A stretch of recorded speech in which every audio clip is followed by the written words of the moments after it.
Hey Telitizen, kembali lagi bersama saya Aji Gautama Putra. Ini adalah mata kuliah Organisasi dan Arsitektur Komputer atau COA. Kita dalam video ke-13 ini membahas mengenai MIPS Assembly. Pertemuan 13 kita sudah sampai video keempat, yaitu Assembly Airtype. Nah, sebelumnya kita mau bahas sedikit. Jadi bahasa pemrograman itu ada yang tingkat tinggi dan ada yang tingkat rendah. Nah, kalau misalnya tingkat tinggi itu seperti yang sudah kalian pelajari, misalnya bahasa C atau Java atau C++ atau Pascal. Intinya adalah bahasa pemrograman yang dipahami lebih oleh manusia. Nah, terus habis itu jadi kalau tinggi itu dekat dengan manusia, kalau misalnya rendah itu dekat dengan mesin. Nah, low level adalah bahasa yang dipahami oleh mesin tapi tidak dipahami oleh manusia. Namun bisa juga dipahami oleh manusia. Jadi bahasa yang sudah kita pelajari, R-type, LWSW itu adalah bahasa instruksi, adalah bahasa mesin. Nah, sebenarnya dia adalah bahasa komputer juga. Nah, tapi yang bisa dipahami oleh manusia ada namanya bahasa assembly. Jadi kalau kita mau nulis program langsung dalam bahasa yang dipahami mesin, namanya adalah bahasa assembly.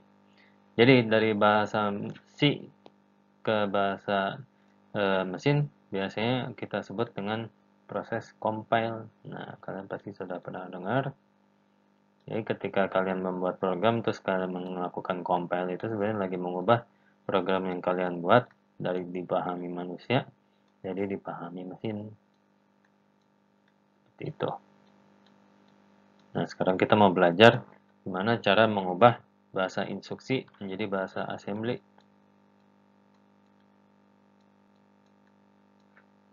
Pertama dengan R-type. Nah, R-type ini seperti yang sudah kita bahas, terdiri dari 32 bit yang dipecah menjadi 6, yaitu untuk opcode, kemudian 5, opcode-nya nilainya 0, kemudian 5, kemudian 5, kemudian 5 bit, kemudian 6 bit. Nah, ini kalau di total jadi 32. Nah, itu dalam format bahasa mesinnya. Dalam format bahasa assembly-nya, jangan lupa ini adalah opcode 0, kemudian source, kemudian target, kemudian destination, kemudian shump itu mungkin nggak kita pakai, kemudian yang terakhir adalah func. Nah, dalam assembly formatnya ditulisnya bukan dari kayak gitu, tapi ditulisnya func-nya dulu. Nah, func, baru habis itu RD-nya dulu, Rapat Darmawan. Habis itu baru RS atau source, habis itu baru RT-nya. Nah, urutannya seperti itu. Ini bahasa assembly. Nah, gimana caranya kita kasih contoh. Nah, dalam contoh kita ada soal ubah instruksi bahasa mesin berikut menjadi instruksi bahasa assembly.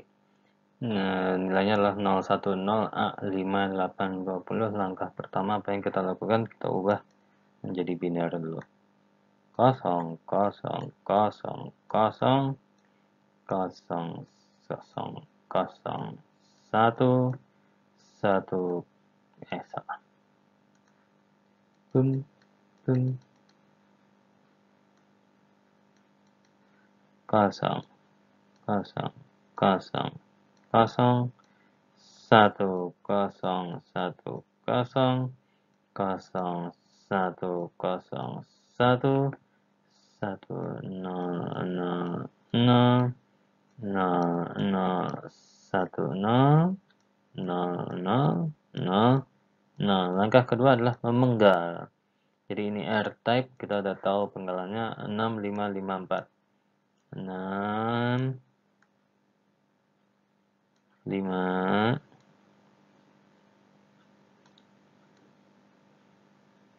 5, 5, 5 lagi,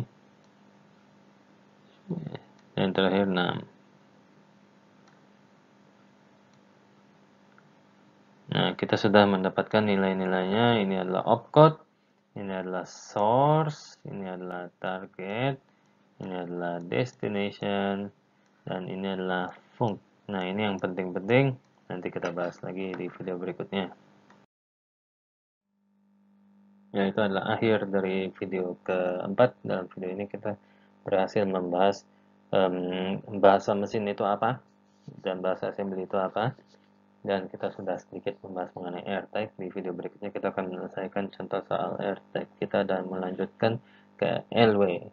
Terima kasih atas perhatian Anda, sampai jumpa.